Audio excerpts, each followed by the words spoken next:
Halo MotoGP lovers, selamat datang di channel FMGP Sport, channel yang akan menyajikan berita seputar dunia balap spesial untuk Anda.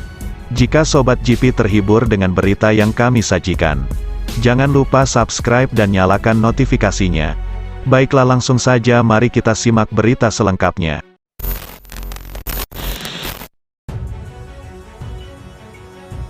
Super Typhoon Nanmadol yang singgah di bagian tenggara Jepang pekan ini dikhawatirkan mengganggu penyelenggaraan MotoGP Jepang di sirkuit Motegi. Bukan tak mungkin balapan akan dibatalkan jika membahayakan. Itu adalah Typhoon ke-14 yang menyambangi negeri matahari terbit tahun ini. Dibandingkan dengan yang sebelumnya, Nanmadol tergolong paling kuat. Bukan hanya hujan deras, angin dengan kecepatan 235 km per jam telah menimbulkan banyak kerusakan. Tanah longsor dan banjir menelan 2 korban jiwa dan 115 orang dilaporkan mengalami cedera. Pemerintah pun menghimbau agar jutaan orang yang tinggal di kota-kota yang terdampak untuk mengungsi. Typhoon diprediksi mencapai bagian utara sirkuit Motegi, Selasa tanggal 20 September tahun 2022, dan kemungkinan bergerak ke Samudera Pasifik pada hari Rabu. Dua maskapai terbesar Jepang, Japan Airlines dan All Nippon Airways, membatalkan 800 penerbangan. Maskapai asing pun melakukan hal serupa. Operator kereta api menghentikan perjalanan sementara. Kondisi tersebut tentu saja menimbulkan kekhawatiran bagi pelaku MotoGP. Pasalnya kargo dan sebagian besar kru bertolak dari Aragon ke Tokyo antara Senin dan Selasa. Jika banyak jadwal pesawat dibatalkan, maka keterlambatan tidak bisa dihindari, seperti dalam MotoGP Argentina. Akibat kargo dari Indonesia telat, maka sesi Jumat dibatalkan dan jadwal pun dimodifikasi. Menurut Speedway, Asosiasi Tim Balap Internasional IRTA, mengirim perwakilan ke Jepang. Mereka ingin memonitor perkembangan situasi sekaligus mencari tahu masalah yang mungkin muncul dan berusaha menemukan solusi. Skenario terburuk adalah balapan di Motegi dibatalkan. Untuk mengantisipasi jadwal MotoGP Jepang belum ditampilkan di situs resmi mereka. Motegi merupakan salah satu dari triple header musim ini. Setelah Aragon akhir pekan lalu, Fabio Quartararo dan kawan-kawan harus mengaspal di trek yang hilang dari kalender MotoGP 2 musim akibat pandemik. Pekan depan mereka sudah harus berada di sirkuit Buriram, Thailand. Apabila dibatalkan lagi, maka Takaaki Nakagami dan Fabio Quartararo yang mengalami cedera usai jatuh di Motorland Aragon, bisa menjalani pemulihan dengan tenang. Selain itu, El Diablo bisa mengorientasikan lagi jalannya untuk mengamankan kans juara dunia MotoGP 2022.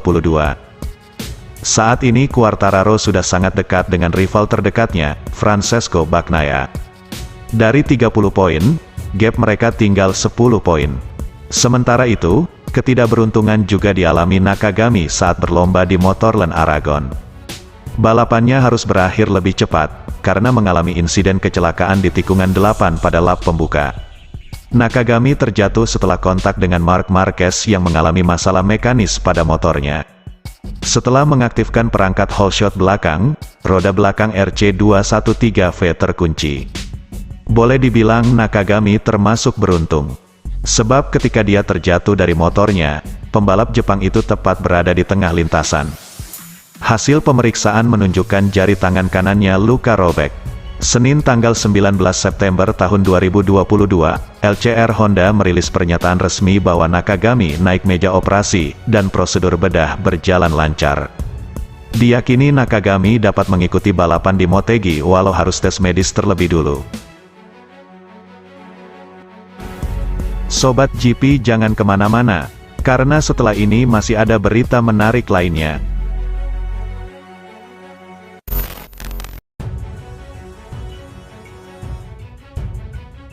Pil pahit ditelan Fabio Quartararo pada gelaran MotoGP Aragon, Minggu tanggal 18 September tahun 2022. Sang juara dunia bertahan pulang membawa 0 poin usai alami insiden kecelakaan. Fabio Quartararo terpaksa harus mengakhiri balapannya secara prematur. Kontak dengan Marc Marquez di tikungan 3 membuatnya tersingkir dari pertarungan. Bahkan keunggulannya kini terpangkas banyak dalam klasemen sementara. Jika sebelumnya unggul 30 poin, maka sekarang hanya berjarak 10 poin dari Francesco Bagnaia. Rival yang akrab disapa Pecco itu berhasil mendulang 20 poin berkat raihan podium kedua. Jelas ini bukan situasi bagus untuk Quartararo. Yamaha segera mengonfirmasi bahwa kondisi Quartararo baik-baik saja setelah dibawa ke medical center. Walau terhindar dari cedera serius, tampak luka bakar di dadanya lantaran meluncur kencang di permukaan lintasan. Dalam perjalanan kembali ke garasi Yamaha, Quartararo mengungkapkan bahwa dia terlibat dalam insiden kedua. Saat itu seorang marshal menabrak skuter yang dia tumpangi. Nyeri dan terbakar, tapi disayangkan karena ini pertama kalinya saya merasa baik di Aragon, selama bertahun-tahun terakhir.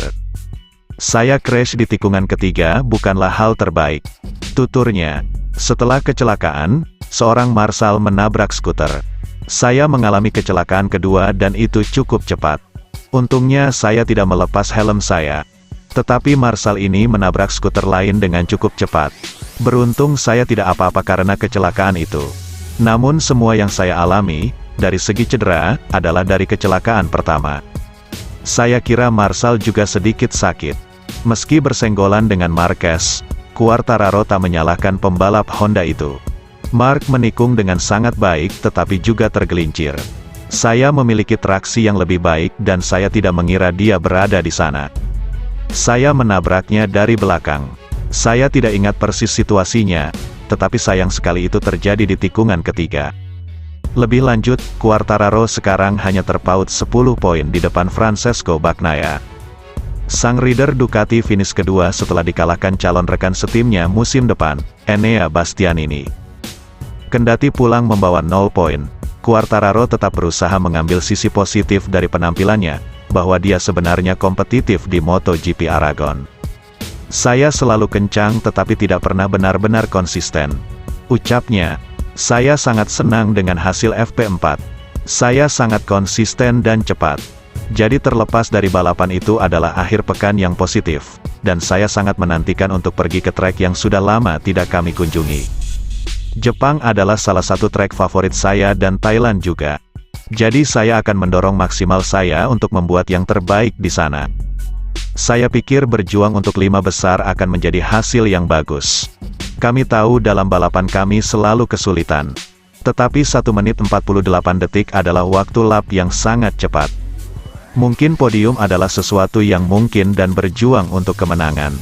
Kami cepat dalam latihan, tetapi kami tahu dalam balapan itu sulit. Saya kira kami bisa bertarung untuk posisi ketiga, keempat, kelima atau keenam. Pungkas pembalap asal Perancis itu.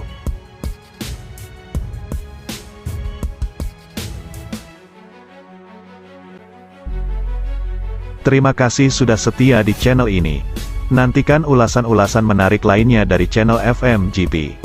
Jangan lupa tinggalkan subscribe-nya dan sampai jumpa.